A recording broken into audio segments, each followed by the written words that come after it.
कक्षा 12वीं गृह विज्ञान में अध्याय 2 रक्त परिसंचरण तंत्र को पढ़ेंगे। इसके पहले हमने रक्त परिसंचरण तंत्र में हृदय और हृदय की कार्य रचना को पढ़ा था। चलिए हम आज इसमें आगे पढ़ते हैं। कुछ परिसंचरण पद्धतियां हैं, इनको देखते हैं। परिसंचरण पद्धति में पहला है फेफड़ों में परिसंचरण। दाहिने निलय का संकुचन होने पर अशुद्ध रक्त फेफड़ों में फुफ्फुसी धमनी द्वारा ले जाया जाता है। फेफड़ों में ऑक्सीजन के सहयोग से रक्त शुद्ध होता है। किससे रक्त शुद्ध होता है? ऑक्सीजन के सहयोग से फेफड़ों में रक्त शुद्ध होता है। फिर शुद्ध रक्त हृदय के बाएं अलिंद में फुफ्फुसी शिरा द्वारा लाया जाता है। रक्त के इस परिभ्रमण को फेफड़ों में होने वाला परिभ्रमण कहते हैं, जिसमें हृदय के दाहिने भाग से बाएं भाग में आने के लिए रक्त को फेफड़ों तक चक्कर लगाना पड़ता है। ये वही चित्र है जिसमें हमने पढ़ा है कि रक्त को हृदय के दाहिने भाग से बाएं भाग में आने के लिए फेफड़ों तक चक्कर लगाना पड़ता है। तो यह वही है, यह फुफ्फुसी कोशिकाएं हैं, धमनी है, फुफ्फुसी धमनी है, फिर महाशिराएं, फिर शिराएं और कोशिकाएं। इधर देखेंगे आप तो शिराएं हैं, फुफ्फुसी शिराएं, महाधमनी, धमनियों और दैहिक कोशिकाएं, ये सब कहाँ से हृदय तक आने में ये चारों तरफ दाएं से बाएं चक्कर लगाती हैं, तभी हृदय तक पहुंच पाती हैं। फिर देखते हैं परिसंचरण। फुफ्फुस से आने वाली 4 शिराओं द्वारा शुद्ध रक्त हृदय के बाएं आलिंद में लाया जाता है। यहाँ स्थित द्विबल कपाट पर दबाव पड़ते ही शुद्ध रक्त बाएं निलय कोष्ठ में चला जाता है। बाएं कोष्ठ के ऊपर भाग पर 3 अर्धचंद्राकार परतों से शुद्ध रक्त महाधमनी में जाता है। महाधमनी की निम्नांकित कुछ शाखाएं शरीर को शुद्ध रक्त पहुंचाती हैं। फिर है दाहिनी ग्रीवा धमनी। गर्दन तथा सिरे के दाहिने भाग को शुद्ध रक्त पहुंचाती है। ये आप यहाँ चित्र में भी देखेंगे कि कौन सी धमनी है जो शुद्ध रक्त पहुंचाती है। दूसरा है अंतःस्तनी धमनी। वक्ष के भाग के धरातल पर यह शुद्ध रक्त को ले जाती है। तीसरा है दाहिने अधिवेज शत्रुधनी। हंसली के पीछे से हाथों में जाती है। बाहु धमनी, बाहु नाम से समझ जाएंगे, जो भुजा को शुद्ध रक्त देती है। रेडियल धमनी हाथ के बाहरी भाग में जाती है। ये आपको इस चित्र से समझ में आ जाएगा कि कौन सी धमनी कहाँ पर शुद्ध रक्त को पहुँचाती है। फिर है अलवर धमनी। हाथ के भीतरी भाग को शुद्ध रक्त पहुँचाती है। आगे की हथेली में दोनों ही रक्त पहुँचाती है। इसी तरह महाधमनी के कमानीदार भाग से शरीर के बाईं ओर के अंगों को शुद्ध रक्त पहुँचाने वाली धमनियाँ कहलाती हैं।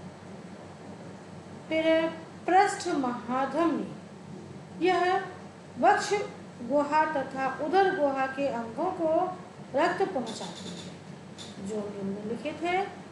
तो पृष्ठ महाधमनी के प्रकार देख लेते हैं। पहला है इंटरकॉस्टल धमनियाँ।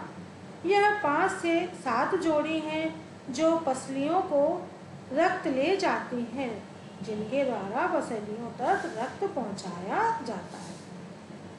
फिर है मध्य कपट धमनी। डायफ्राम को रक्त ले जाती है। उदर गुही धमनी। यह आहार नाल तक तथा वृक्कों को रक्त ले जाती हैं। ये आहार नाल और वृक्कों तक रक्त पहुंचाने का कार्य उदरगुही धमनी करती हैं। जठर धमनी का कार्य आमाशय को रक्त पहुंचाना है। ग्रहणीय धमनी ग्रहिणी को रक्त ले जाती हैं, ग्रहिणी तक रक्त पहुंचाने का कार्य करती हैं। आंत्रीय क्षुद्रांत तथा बृहद आंत्र को रक्त पहुंचाने का कार्य आंतरी धमनी करती है। वृक्क धमनी, यह दोनों वृक्कों को रक्त पहुंचाते हैं। जनन धमनी नर में वृषणों को तथा मादा के में अंडाशय तथा गर्भाशय को रक्त ले जाने का कार्य जनन धमनी करती है। मलाशयिक धमनी, यह मलाशय तथा मूत्राशय तक रक्त को ले जाती है। कटी धमनी, यह पृष्ठ देह भित्ति कमर तक रक्त को ले जाती है। श्रोणी धमनी, श्रोणी मेखला को रक्त ले जाती हैं।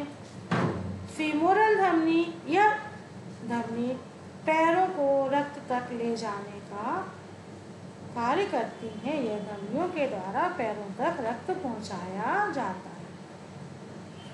अब है तीसरा यकृत निवाहिका परिसंचरण। जिस तरह रक्त का वितरण होता है उसी प्रकार रक्त शिराओं द्वारा वापस लाया जाता है, लेकिन यह रक्त पहले यकृत में एकत्रित होता है।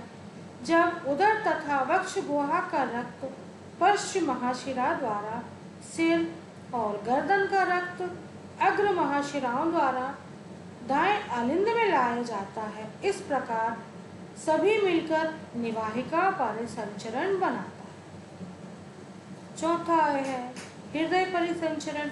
हृदय की मांसपेशियों को शुद्ध रक्त पहुंचाने के लिए महाधमनी के मेहराब से कोरोनरी धमनियां निकलती हैं और हृदय में जाकर सूक्ष्म केश वाहिनियों के द्वारा हृदय को पोषक तत्व प्रदान करती हैं। हृदय की अशुद्ध रक्त वाहिनियों से शिरा तैयार होकर अग्र महाशिरा में मिलती है और हृदय की मांसपेशियों का अशुद्ध रक्त दाहिने आलिंद में लाया जाता है। रक्त के इस परिभ्रमण को हृदय भिसरण भी कहते हैं। अब है नब्ज या नाड़ी। लक्ष्य के प्रत्येक आकुंचन और प्रसरण का प्रभाव महाधमनी की लचीली दीवार पर पड़ता है और महाधमनी भी क्रमशः फूलती और सिकुड़ती है। इस तरह आकुंचन प्रसरण की इस लहर सी रक्त वाहिनियों की दीवारों पर उत्पन्न होकर रक्त आगे ढकेला जाता है। इस प्रकार इस लहर का नाम ही नाड़ी है। इसी लहर के कारण कटी हुई धमनी से रक्त छलक छलक कर बहता हुआ दिखाई देता है। जो धमनियां हड्डियों की कड़ी मांसपेशियों से गुजरती हैं, वहां अंगुलियों के स्पर्श इस लहर या नाड़ी का अनुभव किया जा सकता है। केशवाहिनियों में यह लहर पहुँचते पहुँचते प्रायः समाप्त हो जाती है, अतः उनमें नाड़ी का अनुभव नहीं किया जा सकता।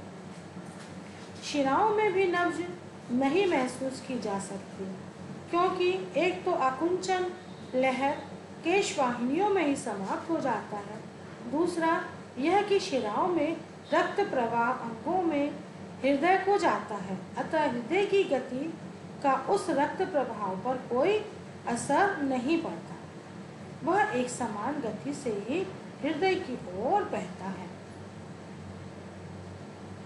अब है लसिका तंत्र।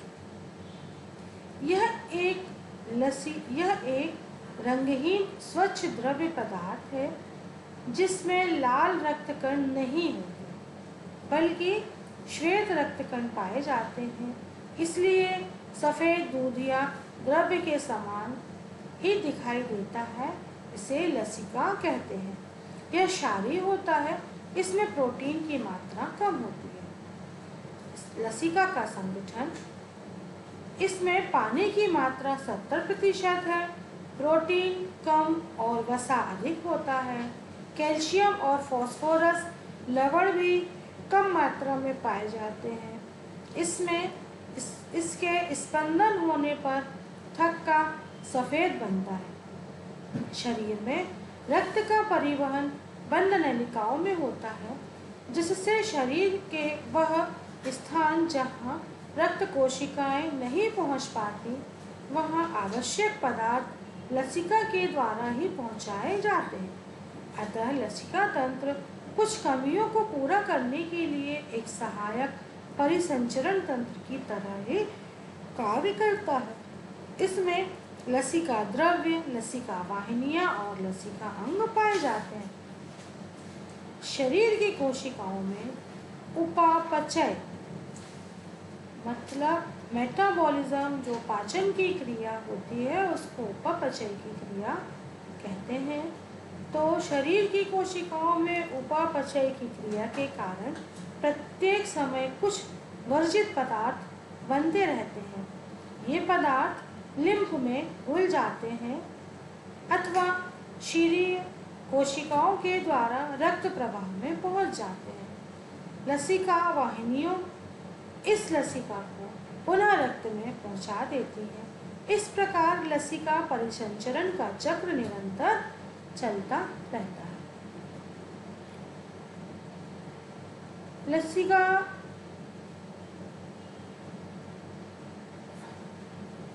लसिका हृदय तथा लसिका कोटर नहीं पाए जाते। स्तनधारियों में लसिका हृदय तथा लसिका कोटर नहीं पाए जाते, अतः सीधा लसिका रक्त शिराओं में पंप होता है। स्तनधारियों में लसिका द्रव शरीर के अनेक अंगों से पतली लसिका कोशिकाओं में इकट्ठा होता है।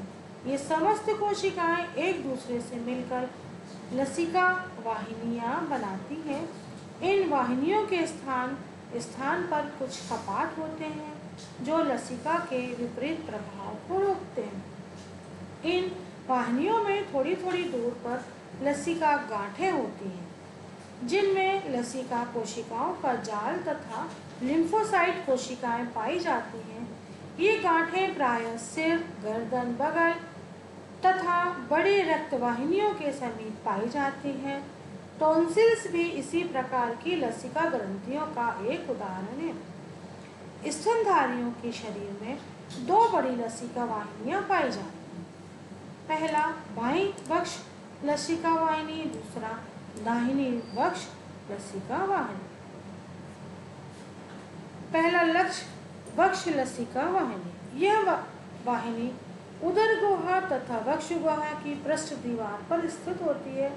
अनेक लसिका कोशिकाएं तथा पतली लसिका वाहिनियां अगली टांगों, पिछली टांगों, गर्दन, सिर आदि भागों से लसिका लाकर लिम्फ वाहिनी में डाल देती हैं। उदर तथा वक्ष गुहा से भी कुछ लिम्फ वाहिनियां आकर इस बड़ी वाहिनी में खुल जाती हैं। सिर की ओर जाकर वक्ष लसिका भित्ति वाहिनी वाई सिल्वेलियन शिरा में, जहाँ पर यह शिरा जुगुलर शिरा से जुड़ती है, खुल जाती है। पीछे की तरफ वक्ष वाहिनी का संबंध एक बड़ी थैली से होता है, जिसे वसा लसिका कुंड कहते हैं। यह थैली डायफ्राम के पीछे पाई जाती है। इस चित्र में देखेंगे बच्चों ये इतनी पतली वाहिनियां होती हैं, जो हमारे शरीर के प्रत्येक अंग को जोड़ती हैं। चित्र में आप ये देख सकते हैं। अब है दाहिनी वक्ष लसिका वाहिनी। यह वाहिनी बाईं वक्ष वाहिनी की अपेक्षा छोटी होती है तथा कोशिकाओं द्वारा दाहिने हाथ गर्दन के दाहिने भाग में लसिका द्रव एकत्रित करती है। यह वाहिनी आगे चलकर दाहिनी सब क्लेवियन शिरा में खुल जाती है। अब देखते हैं लिम्फ के कार्य या लसिका के कार्य क्या है। केश वाहिनियों में बहने वाला रंगहीन तरल पदार्थ रस या लिम्फ कहलाता है। ये 2 नंबर का प्रश्न है बच्चों कि लिम्फ क्या कहलाता है। तो केश वाहिनियों में बहने वाला रंगहीन तरल पदार्थ तरल रस ही लिम्फ कहलाता है। इसके द्वारा भोजन रस और ऑक्सीजन पेशियों को प्राप्त होता है। ऑक्सीजन तथा भोजन रस को केशवाहिनियों तक जाने का कार्य रक्त करता है, लेकिन केशवाहिनियों में से इन पदार्थों को पेशियों तक प्रत्यक्ष रूप से पहुंचाने का कार्य लिम्फ को ही करना पड़ता है।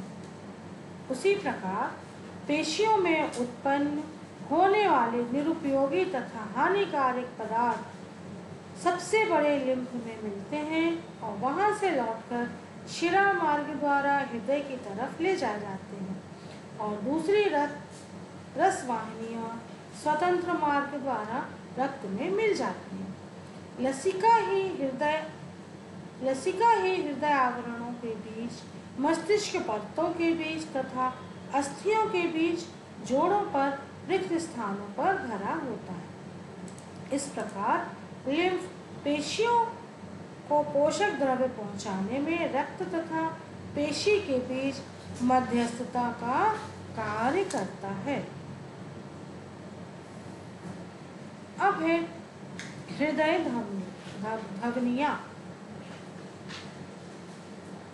हृदय के कपाटों के खुलने तथा बंद होने पर हल्की ध्वनि एक लय में पैदा होती है, जिन्हें हृदय ध्वनि कहते हैं, जिसे स्टेथोस्कोप द्वारा सुना जा सकता है। यह ध्वनि लब तथा दूसरी ध्वनि डब है। बच्चों, आपने देखा होगा ऐसे अपने हृदय पर हाथ रखते हैं तो संकुचन होता है, धक धक धक धक सुनाई पड़ता है। ये वही ध्वनियाँ हैं जिनको हम अभी पढ़ रहे हैं। तो पहली ध्वनि लब और दूसरी ध्वनि को डब कहते हैं। लब ध्वनि त्रिवलन कपाट के बंद होने तथा निलय के संकुचन पर होती है, जबकि डब अर्धचंद्राकार कपाटों के बंद होने तथा निलय के प्रसरण के समय होती है। हृदय ध्वनियों को फोनो व कार्डियोग्राफी द्वारा प्रदर्शित किया जा सकता है। आप ये चित्र में देख रहे हो बेटा कि ये एक फोनो व कार्डियोग्राफ द्वारा हृदय की तरंगों या ध्वनियों को इस तरह मापा जा सकता है। इनका ज्ञान हम कार्डियोग्राफी द्वारा कैसे कर सकते हैं, यह आप इस चित्र में देख सकते हैं।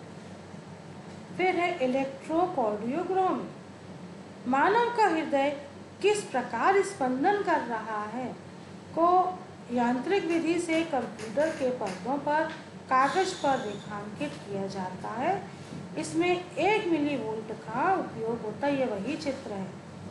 इसमें हृदय चक्र में होने वाले उतार चढ़ाव, लहरों तथा कॉम्प्लेक्स के रूप में अंकित होता है। चित्र में सामान्य व्यक्ति के अलिंद संकुचन P से प्रदर्शित है।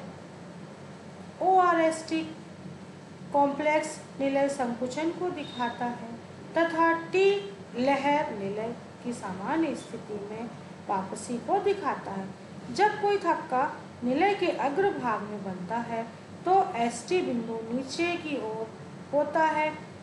इससे हृदय के रोगों की जानकारी मिलती है।